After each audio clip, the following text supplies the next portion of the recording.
أعوذ بالله من الشيطان الرجيم بسم الله الرحمن الرحيم قد أفلح المؤمنون الذين هم في صلاتهم خاشعون صدق الله العظيم۔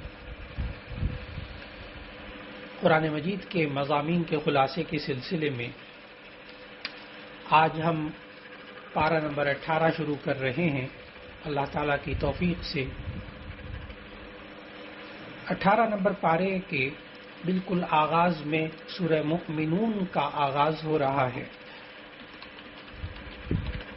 سورہ مؤمنون یہ قرآن مجید کی ترتیب توقیفی کے اعتبار سے سورت نمبر 23 ہے اور ترتیب نزولی کے اعتبار سے یہ سورت نمبر 74 ہے۔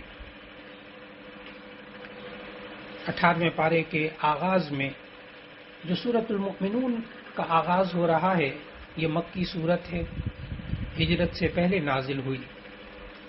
اس میں کل آیات 118 ہیں اور اس میں کل 6 رکوع ہیں۔ اس سورہ کا نام سورہ مؤمنون اس لیے رکھا گیا کہ یہ نام اس سورت کی بالکل پہلی آیت میں موجود ہے۔ قد افلح المؤمنون، ایمان والے کامیاب ہو گئے۔ پھر اللہ تعالیٰ نے سورہ مؤمنون کی یعنی 18ویں پارے کی آیت نمبر 1 سے لے کر آیت نمبر 11 تک مؤمنین کی صفات بتائی ہیں، اور اللہ تعالیٰ نے ان ابتدائی آیات میں مؤمنین کی 7 صفات بیان کی ہیں جن کی وجہ سے ایمان والے فلاح پائیں گے اور جنت الفردوس کے مستحق ہوں گے۔ آج بسا اوقات یہ سوال بھی کیا جاتا ہے کہ ہمیں مومن بننے کے لیے کیا کرنا چاہیے، ایک مومن کی صفات کیا ہیں؟ تو قرآن مجید میں مختلف جگہوں میں مختلف صفات بیان کی گئیں، لیکن یہاں اہم ترین 7 صفات بیان کی گئی ہیں۔ سورہ مومنون کی ابتدائی آیات میں پہلی صفت بیان کی کہ ایمان والا وہ ہوتا ہے جو کہ سچا اس کا ایمان ہو اور ریا اور نفاق سے پاک ہو۔ نمبر 2، نماز میں خشوع یعنی اللہ کے سامنے عاجزی اور خوف کے ساتھ کھڑا ہو۔ نمبر 3، لغو سے اعراض کرنے والا ہو۔ ہر ایسے قول اور فعل کو لغو کہا جاتا ہے جس میں کوئی دین یا دنیا کا کوئی فائدہ نہ ہو، جسے ہم بیکار کام کہتے ہیں، بے مقصد کام۔ چوتھی خوبی اللہ تعالیٰ نے بتائی کہ فلاح پانے والے وہ لوگ ہوں گے جو مکمل طریقے سے زکوٰۃ کی ادائیگی کریں۔ معلوم ہوا کہ حقوق اللہ کے ساتھ حقوق العباد کا بھی خیال رکھنا یہ فلاح پانے کے لیے لازمی ہے۔ پانچویں خوبی اللہ تعالیٰ نے بتائی کہ ایمان والے جو کامیاب ہوں گے، فلاح پانے والے وہ ہوتے ہیں جو کہ بدکاری اور بے حیائی کے کاموں سے اپنے آپ کو بچا کر رکھتے ہیں۔ چھٹی خوبی اللہ تعالیٰ نے ان آیات میں بتائی، فلاح پانے والے وہ لوگ ہوتے ہیں جو امانتوں کی حفاظت کرتے ہیں اور وعدے پورے کرتے ہیں۔ ساتویں خوبی اللہ تعالیٰ نے بتائی کہ فلاح پانے والے وہ ہوتے ہیں جو نمازوں کی حفاظت کرتے ہیں، نمازوں کو ان کے وقت پر ارکان اور آداب کے ساتھ ادا کرتے ہیں۔ مؤمنین کی صفات بیان کرنے کے بعد اللہ تعالیٰ نے انسان کی زندگی اور اس کی تخلیق کے مختلف مراحل بتائے۔ اللہ تعالیٰ نے قرآن مجید کی ان آیات میں بتایا کہ کس طرح انسان کن کن مراحل سے گزر کر وجود میں آتا ہے۔ پھر اس کے بعد اللہ تعالیٰ نے انسان کے وجود میں ایمانی دلائل بیان کرنے کے بعد 3 قسم کے تکوینی دلائل بیان فرمائے۔ نمبر 1 یہ کہ 7 آسمانوں اور ان کے اندر جو عجیب مخلوق ہیں ان کے بارے میں ذکر کیا۔ پھر دوسری بات اللہ تعالیٰ نے ذکر کی اپنی قدرت کی نشانیاں ظاہر کرتے ہوئے کہ بارش کا برسانا اور اس کے ذریعے مختلف غلے اگانا اور پھلوں کا اگانا۔ تیسری بات ان آیات میں اللہ تعالیٰ نے بتائی کہ چوپایوں اور ان کے اندر دودھ، گوشت، اون، سواری اور بوجھ اٹھانا یعنی بار برداری جیسے فائدوں کو اللہ نے پیدا کیا ہے۔ پھر اس کے بعد آیت نمبر 23 سے لے کر آیت نمبر 50 تک اللہ تعالیٰ نے اپنی قدرت اور وحدانیت کے دلائل ذکر کرنے کے بعد مختلف انبیاء کے قصے بیان فرمائے۔ ان انبیاء میں حضرت نوح علیہ السلام، حضرت ہود علیہ السلام، حضرت صالح علیہ السلام، حضرت موسیٰ علیہ السلام، حضرت ہارون علیہ السلام اور حضرت عیسیٰ ابن مریم علیہ السلام کے قصے بیان کیے۔ اللہ تعالیٰ نے ان تمام واقعات کو بیان کرتے ہوئے ہمیں سمجھایا کہ ان تمام انبیاء کی ایک ہی دعوت تھی اور ایک ہی مقصد تھا۔ دراصل تمام انبیاء جب بھی تشریف لائے حضرت آدم علیہ السلام سے لے کر آخری نبی حضرت محمد مصطفیٰ صلی اللہ علیہ وسلم تک سب کا تعلیمات میں 3 باتیں بنیادی طور پر مشترک ہوتی تھیں: توحید، رسالت، آخرت۔ پھر اللہ تعالیٰ نے بتایا کہ انبیاء کے جانے کے بعد مختلف امتیں گروہوں میں تقسیم ہو جاتی ہیں اور ہر گروہ اپنے اپنے خیال میں، اپنے اپنے گمان میں، اپنے اپنے عقائد متعین کر کے بٹ جاتا ہے اور راہ راست سے ہٹ جاتا ہے۔ آج ہم بھی جب معاشرے میں دیکھتے ہیں کہ مسلمان بھی اس صورتحال سے اس لیے دوچار ہوا کہ جب اس نے اس بات کو ذہن میں نہ رکھا کہ قرآن بھی ایک ہے، نبی بھی ایک ہے، قبلہ بھی ایک ہے، لیکن مسلمان ایک کیوں نہ ہوا۔ ان اختلافات کے حل کی صرف ایک صورت نظر آتی ہے جو اللہ تعالیٰ نے ہمیں بتائی کہ تم سب کے سب لوگ اللہ کی رسی کو مضبوطی سے تھامے رکھو اور تفرقوں میں مت پڑو۔ اور پھر اللہ تعالیٰ نے جو انسان آپس میں جنگ و جدل میں مصروف ہو جاتے ہیں اور آپس میں محبت کے بجائے نفرت کی دیواریں قائم کر لیتے ہیں، تو اللہ تعالیٰ نے پھر آیت نمبر 57 سے آیت نمبر 61 تک ان ایمان والوں کی 4 خوبیاں بتائی ہیں کہ جو اللہ کے نیک بندے ہیں اور آپس میں محبت کرتے ہیں، ان کے دل ایمان کے نور سے منور ہوتے ہیں، ان کے اندر 4 نمایاں صفات ہوتی ہیں۔ پہلی صفت ان آیات میں یہ بتائی کہ یہ لوگ اللہ کے عذاب سے ڈرتے ہیں، خوف خدا ہونا۔ آج جب معاشرے کے اندر خوف خدا نہیں رہتا تو ایسی صورت میں یہ انسان بھٹک جاتا ہے۔ دوسری صفت ان آیات میں یہ بتائی کہ وہ لوگ جو اللہ کے نیک بندے ہوتے ہیں، آپس میں محبت کرتے ہیں، ان کے دل ایمان کے نور سے منور ہوتے ہیں، وہ اللہ کے تکوینی اور تشریعی آیات پر، احکامات پر ایمان رکھتے ہیں۔ تیسری صفت اللہ تعالیٰ نے ان آیات میں بتائی، وہ ریاکاری سے بچتے ہیں اور ہر عمل خالص اللہ کی رضا کے لیے کرتے ہیں اور زندگی کے ہر لمحے میں دکھاوے سے بچتے ہیں۔ چوتھی صفت اللہ تعالیٰ نے ان آیات میں بتائی کہ ان لوگوں کو احسان کی صفت حاصل ہوتی ہے، یعنی نیک اعمال کرتے ہیں، لوگوں کے ساتھ اچھا سلوک کرتے ہیں اور یہ فکر بھی رکھتے ہیں کہ اللہ تعالیٰ ہمارے اعمال قبول بھی کر لے۔ پھر اس کے بعد آیت نمبر 68 سے آیت نمبر 71 تک اللہ تعالیٰ نے مؤمنین کے مقابلے میں جو لوگ قرآن کا اور صاحب قرآن کا مذاق اڑاتے تھے ان کی سرکشی کے اسباب بھی اللہ تعالیٰ نے بتائے۔ ان آیات میں اللہ تعالیٰ نے سرکشی کرنے والے اور دین کا مذاق اڑانے والوں کے 3 سبب بتائے۔ پہلا تو یہ بتایا کہ وہ اپنی عقلوں کو استعمال نہیں کرتے، یعنی قرآن میں غور و فکر نہیں کرتے، غور و فکر کیے بغیر استہزاء اور انکار کرنے لگتے ہیں۔ معلوم ہوا کہ جب انسان قرآن میں تدبر کرتا ہے، غور و فکر کرتا ہے، اس کو سمجھنے کی کوشش کرتا ہے، تو ایسی صورت میں لازماً انسان قائل ہو جاتا ہے، نہ پھر وہ قرآن کا مذاق اڑاتا ہے، نہ وہ قرآن کا انکار کرتا ہے۔ دوسری سرکشی کا سبب اللہ تعالیٰ نے ان آیات میں بتایا کہ یہ لوگ صرف ضد اور عناد اور ہٹ دھرمی کی وجہ سے اللہ کے رسول کو جھٹلاتے ہیں، ورنہ ایسا نہیں ہے کہ وہ آپ کو پہچانتے نہیں۔ وہ نبی کریم صلی اللہ علیہ وسلم کی صداقت کو، ان کی امانت کو، ان کے حسب و نسب کو، ان کی شخصیت کو خوب اچھی طرح پہچانتے ہیں. انہیں معلوم ہے کہ محمد صلی اللہ علیہ وسلم ہرگز جھوٹ نہیں بول سکتے. چنانچہ ان مشرکین نے اور ان مذاق اڑانے والوں نے نبی صلی اللہ علیہ وسلم کے خلاف بہت کچھ کہا، لیکن کسی ایک بات میں نبی صلی اللہ علیہ وسلم کی طرف جھوٹ کی نسبت نہیں کر سکے. تیسرا سرکشی کا سبب اللہ تعالیٰ نے ان آیات میں بتایا کہ یہ لوگ نبی صلی اللہ علیہ وسلم کو جنون میں مبتلا قرار دیتے تھے. یہ لوگ اتنے محروم ہو گئے ہدایت سے کہ ایسی صورت میں وہ حق بات بیان کرنے والے کو عقل مند نہیں سمجھتے تھے، کیونکہ صرف یہ کہ ان کے آباء و اجداد جن کی وہ بات مان کر اتباع کرتے تھے، ان کی باتوں سے نبی صلی اللہ علیہ وسلم ہٹا کر اللہ کی طرف متوجہ کرنا چاہتے تھے.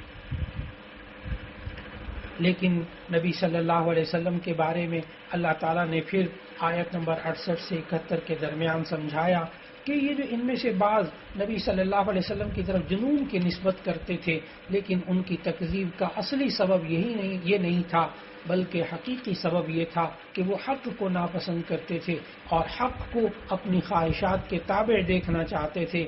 حالانکہ حق اگر ان کی خواہشات کے تابع ہو جائے تو اللہ نے سمجھایا کہ پھر نظام کائنات میں خلل واقع ہو جاتا ہے.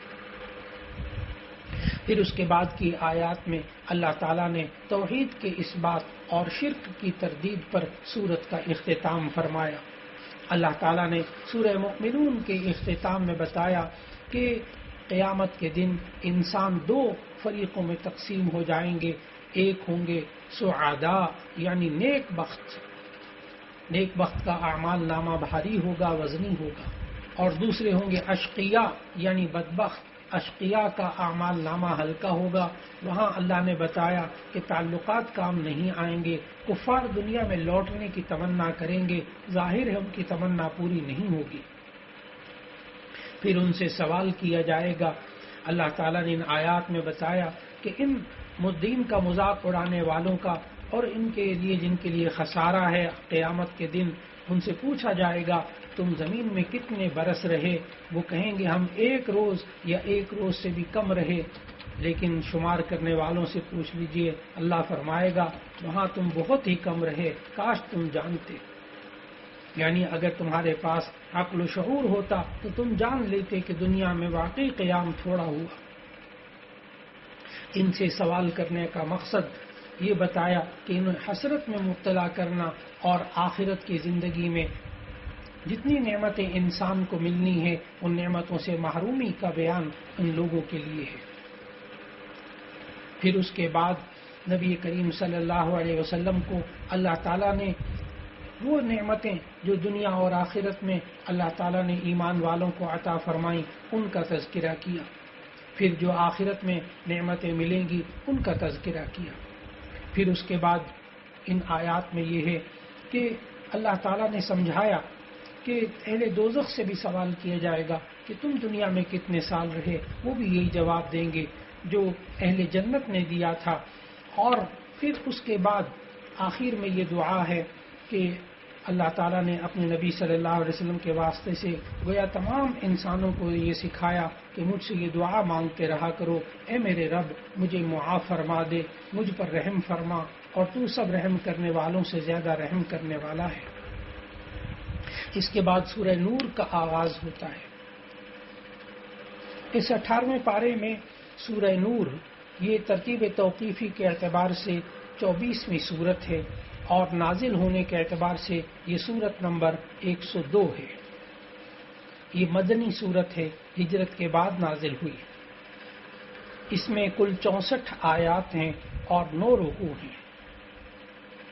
اس سورت کا نام جو سورہ نور رکھا گیا وہ اس لیے کہ اس سورت کی آیت نمبر 35 میں اللہ تعالیٰ نے فرمایا اللہ نور السماوات والارض. پھر آگے نور کے بارے میں بڑی وضاحت آئی تو اس لیے اس سورت کا نام سورہ نور رکھا گیا. اس سورت میں زیادہ تر ایسے احکام ہیں جن کا تعلق خواتین کے ساتھ ہے. اس لیے نبی کریم صلی اللہ علیہ وسلم یہ فرماتے تھے کہ تم اپنے مردوں کو سورہ مائدہ اور اپنی عورتوں کو سورہ نساء سکھایا کرو. بالکل اسی طرح سورہ نور کی تعلیم بھی خواتین کو دینی چاہیے، اس لیے کہ حضرت عائشہ رضی اللہ تعالیٰ عنہ بھی یہ صورت خواتین کو سکھانے کی تاکید فرماتی تھیں، اس لیے کہ اس سورہ نور میں عفت، عصمت، گھریلو اور معاشرتی زندگی کی اصلاح کے لیے احکام بیان کیے گئے ہیں. سورہ نور کے اندر جو پہلا معاشرتی حکم اور ایک طرح سے اصلاحی حکم اللہ تعالی نے نازل فرمایا وہ ہے بدکاری کی سزا، زنا کی سزا اور زانیوں کے بارے میں حکم فرمایا. اللہ تعالیٰ نے سورہ نور کی ان آیات میں سمجھایا کہ اگر زنا کرنے والا مرد اور عورت غیر شادی شدہ ہوں تو ان کی سزا 100 کوڑے ہیں جو قرآن مجید کی ان آیات میں مذکور ہیں. پھر فرمایا اگر وہ شادی شدہ زنا کرنے والے ہوں تو ان کی سزا رجم ہے جو کہ متواتر احادیث سے بیان ہوئی ہے. اور پھر اللہ تعالیٰ نے ان آیات میں ایک عمومی حالات کا اور ایک عمومی رویہ بھی یہ بتایا کہ جو زنا کرنے والے لوگ ہوتے ہیں وہ جب رشتہ داری ان کی شریک زندگی وہ بنانے کی کوشش کرتے ہیں تو وہ بھی زانی یا بدکار ہوتے ہیں. لیکن اس میں یہ ذہن میں رکھنا چاہیے کہ اگر کوئی شخص بدکاری کے بعد توبہ کر لے تو اللہ تعالیٰ اس کو پاکیزہ بیوی عطا فرما دے گا، اور اگر کوئی عورت ایسی ہو اور توبہ کر لے تو ایسی صورت میں اللہ اس کو پاکیزہ مرد عطا فرما دے گا. پھر آیت نمبر 4 اور 5 میں اللہ تعالیٰ نے جو ہے وہ حد قذف یعنی تہمت کا حکم بیان کیا، اور واضح طور پر اللہ تعالیٰ نے ارشاد فرمایا کہ جو کوئی پاکیزہ مرد کسی پاکیزہ عورت پر تہمت لگاتا ہے تو ایسی صورت کے اندر اللہ تعالیٰ نے اس کے بارے میں آیت نمبر 4 کے اندر فرمایا والذین یرمون المحصنات ثم لم یأتوا بأربعة شہداء فاجلدوہم 80 جلدہ ولا تقبلوا لہم شہادۃ ابدا. وہ لوگ کہ جو پاک دامن عورتوں پر تہمت لگائیں پھر 4 گواہ نہ لا سکیں تو ان کے 80 کوڑے لگاؤ اور ان کی پھر کبھی گواہی قبول نہ ہو. پھر اس کے بعد آیت نمبر 6، 7، 8 اور 9 میں اللہ تعالیٰ نے لعان کا حکم بتایا، یعنی لعان کا طریقہ پورا ذکر فرمایا ان آیات کے اندر. اصل میں لعان کہتے ہیں کہ اگر کوئی شوہر اپنی بیوی پر تہمت لگائے اور اس کے پاس گواہ موجود نہ ہوں تو پھر ایسی صورت میں وہ آپس میں ایک دوسرے پر لعنت کرتے ہیں، اسے لعان کہا جاتا ہے. آیت نمبر 6 سے آیت نمبر 9 تک اللہ تعالیٰ نے پورا اس کا طریقہ بتایا اور فرمایا والذین یرمون ازواجہم ولم یکن لہم شہداء الا انفسہم فشہادۃ احدہم 4 شہادات باللہ، کہ اگر یہ اپنی بیویوں پر الزام لگائیں اور ان کے پاس کوئی گواہ نہ ہو، خود ہی وہ گواہ ہیں، تو ایسی صورت میں وہ 4 گواہیاں اس طرح دیں گے کہ انہ لمن الصادقین، یعنی پہلے مرد 4 مرتبہ قسم اٹھائے گا اور کہے گا کہ میں اس بات پر قسم اٹھاتا ہوں کہ بے شک میں سچا ہوں. پھر اللہ تعالی نے فرمایا والخامسۃ ان لعنۃ اللہ علیہ ان کان من الکاذبین، 5ویں مرتبہ وہ یہ کہے گا کہ اللہ کی لعنت ہو اگر میں جھوٹا ہوں. پھر اس کے بعد اللہ تعالیٰ نے خاتون کے بارے میں فرمایا کہ ان تشہد 4 شہادات باللہ انہ لمن الکاذبین، کہ وہ 4 مرتبہ گواہی دے گی اس بات کی کہ یہ شخص جھوٹا ہے. پھر 5ویں مرتبہ یوں کہے گی والخامسۃ ان غضب اللہ علیہا ان کان من الصادقین، کہ اللہ کا غضب ہو اس خاتون پر یعنی مجھ پر اگر یہ مرد سچا ہے. اس طرح لعان ہو جاتا ہے. پھر نبی کریم صلی اللہ علیہ وسلم نے اس کے بارے میں تفصیلات بتائیں کہ اگر لعان ہو جائے تو میاں بیوی کے درمیان جدائی ہو جاتی ہے، اور پھر اگر بچہ پیدا ہو تو ایسی صورت میں بچے کا جو نسب ہے وہ عورت کے ساتھ ثابت ہوگا، اور ان دونوں میں قاضی جو ہے وہ جدائی کروا دے گا اور ان کا نکاح آپس میں ختم ہو جائے گا. پھر اس کے بعد آیت نمبر 11 سے لے کر آیت نمبر 20 تک اللہ تعالیٰ نے واقعہ افک کا بیان کیا. افک کا لفظی مطلب ہوتا ہے جھوٹ اور بہتان، یہ حکم اس وقت نازل ہوا جب حضرت سیدہ عائشہ رضی اللہ عنہا پر بعض منافقین نے بہتان لگایا. یہ بہت بڑا بہتان تھا. یہ بہت بڑی ہستی یعنی رسول کریم صلی اللہ علیہ وسلم کی زوجہ مطہرہ اور مسلمانوں کی روحانی ماں پر لگایا گیا تھا. اللہ تعالیٰ نے ان 10 آیات میں اس واقعے کا ذکر فرمایا. ان آیات میں منافقوں کی مذمت ہے اور مسلمانوں کو تنبیہ ہے کہ آئندہ کبھی اس قسم کی بہتان تراشی میں حصے دار نہ بنے، اور حرم نبوت کی عفت اور عصمت کا اعلان فرمایا. تاریخ انسانی میں ایسا پہلی مرتبہ ہوا کہ کسی شخصیت کی پاک دامنی کا اعلان بذریعہ وحی کیا گیا. اسے حضرت عائشہ رضی اللہ تعالی عنہا کی خصوصیات میں شمار کیا گیا ہے کہ اللہ تعالیٰ نے قرآن مجید میں حضرت ام المؤمنین حضرت عائشہ رضی اللہ عنہا کی پاکیزگی بیان کی ان 10 آیات کے واقعات میں. پھر آیت نمبر 27 اور 28 میں اللہ تعالیٰ نے گھر میں داخل ہونے کے بارے میں آداب سکھائے. فرمایا کہ کسی کے گھر میں داخل ہو تو بغیر اجازت کے داخل نہ ہو، اور مستحب یہ ہے کہ اجازت لینے سے پہلے سلام کر لیا جائے. پھر آیت نمبر 31 کے اندر اللہ تعالیٰ نے سمجھایا کہ ایمان والے مردوں اور ایمان والی عورتوں کو یہ حکم دیں کہ وہ اپنی نظروں کو جھکائے رکھیں اور اپنی شرمگاہوں کی حفاظت کریں. پھر آگے سمجھایا کہ عورتوں کو اپنے شوہروں، اپنے والد، سسر، حقیقی بیٹوں، بھائیوں، بھتیجوں، بھانجوں اور اسی طرح بچوں کے سامنے جو خواتین کی پردے کی باتیں ہیں ان کے بارے میں خیال رکھیں. اپنی زینت ظاہر کرنے کی اجازت دی گئی، لیکن ان کے علاوہ کسی کے سامنے اپنی زینت ظاہر کرنے کی اجازت نہیں دی. پھر آیت نمبر 32 کے اندر اللہ تعالیٰ نے یہ حکم دیا کہ ایسے آزاد مرد، عورتیں یا غلام جو حقوق زوجیت ادا کر سکتے ہوں ان کا نکاح کروا دیا کرو. پھر اللہ تعالیٰ نے ہمیں ان آیات میں سمجھایا کہ اسلام نے نکاح کو آسان کیا ہے اور انسان شرعی احکام کے مطابق ہی نکاح کرے. پھر اس کے بعد اللہ تعالیٰ نے باندیوں اور غلاموں کے بارے میں ذکر کیا. ذہن میں رکھنا چاہیے کہ اسلام نے باندیوں اور غلاموں کا سلسلہ شروع نہیں کیا، یہ اسلام سے پہلے تھا، لیکن اللہ تعالیٰ نے ایسے احکامات دیے جس کے ذریعے ظلم کے دروازے کو اللہ تعالیٰ نے بند کیا.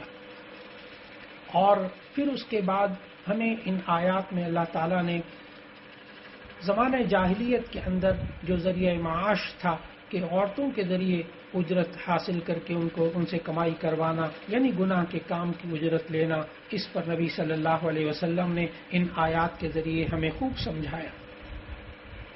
اور پھر آیت نمبر 33 کے اندر واضح طور پر بتایا کہ یہ ناجائز کام کی آمدنی یہ بھی حرام ہے اور اس سے بچنا چاہیے. پھر اس کے بعد اللہ تعالیٰ نے 10 احکام یہ بیان کرنے کے بعد جن کا تعلق عفت اور عصمت اور پاک دامنی سے تھا، پھر اللہ تعالیٰ نے اہل ایمان کے لیے 3 مثالیں آگے بیان فرمائیں. ایک مثال تو آیت نمبر 35 میں اللہ تعالیٰ نے بیان فرمایا کہ مومن کے دل میں جو نور ہوتا ہے اسے اللہ نے چراغ کے نور کے ساتھ تشبیہ دی جو صاف شفاف شیشے سے بنی ہوئی کسی قندیل میں ہو، اور اس قندیل کو کسی طاقچے میں رکھ دیا جائے تاکہ اس کا نور اسی معین جہت میں رہے جہاں اس کی ضرورت ہو. اور اس چراغ میں جو تیل استعمال ہوا وہ تیل زیتون کے مخصوص درخت سے حاصل شدہ ہے. اس تیل میں ایسی چمک ہے کہ بغیر آگ دکھائے ہی چمکائے دیتا ہے. سمجھایا کہ یہی حال مؤمن کے دل کا ہے. وہ حصول علم سے قبل ہی ہدایت پر عمل پیرا ہو جاتا ہے، پھر جب علم آ جاتا ہے تو نور علی نور کی کیفیت ہو جاتی ہے. پھر آیت نمبر 39 میں اللہ تعالیٰ نے اہل باطل کے لیے 2 مثالیں بیان فرمائیں. ان میں سے پہلی مثال ان کے اعمال کی ہے. اللہ تعالیٰ نے سمجھایا کہ اہل باطل جو ہوتے ہیں ان کے اعمال سراب جیسے ہوتے ہیں. جیسے پیاسا شخص دور سے ریت کو چمکتا ہوا دیکھتا ہے، سراب کو پانی سمجھ کر بیٹھ جاتا ہے، لیکن جب قریب آتا ہے تو وہاں پانی کا نام و نشان بھی نہیں ہوتا. اللہ تعالیٰ نے سمجھایا یہی حال کافر کا ہے کہ وہ اپنے اعمال کو بہت چمکدار سمجھتا ہے، بہت فائدہ مند سمجھتا ہے، لیکن جب موت کے بعد اللہ کے سامنے پیش ہوگا وہاں کچھ بھی نہیں ہوگا. تیسری مثال اللہ تعالیٰ نے سورہ نور کی آیت نمبر 40 میں بیان فرمائی اور فرمایا کہ ان کے عقائد کو سمندر کی تہ بتہ تاریکیوں کے ساتھ تشبیہ دی، جہاں انسان کو اور تو اور اپنا ہاتھ بھی نہیں دکھائی دیتا۔ یہی حال کافر کا ہے جو کفر اور ضلالت کی تاریکیوں میں ہمیشہ گرا رہتا ہے۔ ایسا شخص کبھی بھی وہ ہدایت نہیں پا سکتا۔ پھر اللہ تعالیٰ نے آیت نمبر 41 سے آیت نمبر 45 میں اہل باطل اور اہل حق کی مثالیں بیان کرنے کے بعد اپنی قدرت کا اظہار فرمایا اور فرمایا کہ رات اور دن کا بدلنا اور یہ بارش برسانا اور یہ زمین و آسمان کی تخلیق اور یہ پرندوں کا اڑنا اور مختلف قسم کے چوپایوں کو جو اللہ نے پیدا کیا، اس میں اللہ کے وجود اور اللہ کی وحدانیت کی دلیل ہے۔ پھر توحید کے دلائل ذکر کرنے کے بعد اللہ تعالیٰ نے منافق اور مؤمن دو گروہوں کا تقابلی ذکر فرمایا کہ منافق ایمان اور اطاعت کے جھوٹے دعوے کرتے ہیں، لیکن جب عملی زندگی میں کوئی ایسا مرحلہ پیش آتا ہے جہاں اللہ اور اس کے رسول صلی اللہ علیہ وسلم کی بات ماننے میں ان کا ذاتی نقصان ہوتا ہے تو وہ منہ پھیر لیتے ہیں اور بات نہیں مانتے۔ پھر مومن کا ذکر کیا کہ جب مومن ہر حال میں اطاعت پر آمادہ رہتا ہے، سچے مومنوں کے ساتھ اللہ نے وعدہ کیا ہے کہ انہیں زمین پر خلافت دے گا، اور آیت نمبر 47 سے 55 تک اللہ تعالیٰ نے بتایا کہ اللہ تعالیٰ ان مومنین کے ساتھ اپنا وعدہ پورا کر کے دکھاتا ہے۔ توحید کے دلائل، منافقوں اور مومنوں کے تقابل، اور پھر وعدہ خلافت کے بعد اجتماعی اور معاشرتی زندگی کے پھر آخر میں 3 حکم اللہ تعالیٰ نے بتائے۔ ایک تو یہ بتایا کہ چھوٹے بچوں اور گھر میں رہنے والے کام کرنے والے یہ لوگ نماز فجر سے پہلے اور دوپہر کے قیلولے کے وقت اور نماز عشاء کے بعد اگر تمہارے تنہائی والے کمرے میں داخل ہوں تو اجازت لے کر داخل ہوں، کیونکہ ان تینوں اوقات میں عام طور پر انسان اپنا عام لباس اتار کر نیند کا لباس پہن کر سو جاتا ہے، آرام کرتا ہے۔ پھر دوسرا معاشرتی حکم اللہ تعالیٰ نے یہ سکھایا ان آیات کے اندر کہ جب بچے بالغ ہو جائیں تو دوسرے بالغ افراد کی طرح ان پر بھی لازم ہے کہ جب وہ گھر میں آئیں تو اجازت لے کر یا کسی بھی طریقے سے اپنی آمد کی اطلاع دے کر آئیں۔ تیسرا حکم اللہ تعالیٰ نے معاشرتی طور پر بتایا کہ ان عورتوں کے بارے میں جو بہت بوڑھی ہو جائیں اور نکاح کی عمر سے گزر جائیں، اگر وہ پردے کے ظاہری کپڑے اتار دے تو ان میں کوئی حرج نہیں۔ یہ اللہ تعالیٰ نے یہ احکامات بتائے، اور پھر یہ بھی حکم دیا کہ جب تم گھر میں داخل ہو تو گھر والوں کو سلام کیا کرو۔ پھر اس کے بعد یہ بھی حکم دیا کہ جب تم کسی اجتماعی مشورے وغیرہ کے سلسلے میں مجلس میں بیٹھے ہو تو اجازت کے بغیر مجلس سے نہ اٹھا کرو۔ اور یہ ایک ادب یہ بھی سمجھایا کہ اللہ کے رسول صلی اللہ علیہ وسلم کو ایسے نہ پکارو جیسے آپس میں ایک دوسرے کو پکارتے۔ سورت کا اختتام اس بات پہ ہوا کہ اللہ تعالیٰ نے ہمیں سمجھایا کہ ساری کائنات اللہ کی قدرت اور علم کے ماتحت ہے۔ اللہ مخلوق کے حالات اور اعمال کو جانتا ہے۔ قیامت کے دن ہر کسی کو اس کے اعمال کے بارے میں بتا دیا جائے گا۔ اسی پر 18ویں پارے کا اختتام ہو رہا ہے۔ اللہ رب العزت ہم سب کو قرآن مجید کی پابندی سے تلاوت کی توفیق عطا فرمائے، قرآن حکیم کو سمجھنے کی توفیق عطا فرمائے، اس کے احکام پر عمل کرنے کی توفیق عطا فرمائے، اور قرآن حکیم کے احکام کو لوگوں تک پہنچانے کی توفیق عطا فرمائے۔ وآخر دعوانا ان الحمد للہ رب العالمین۔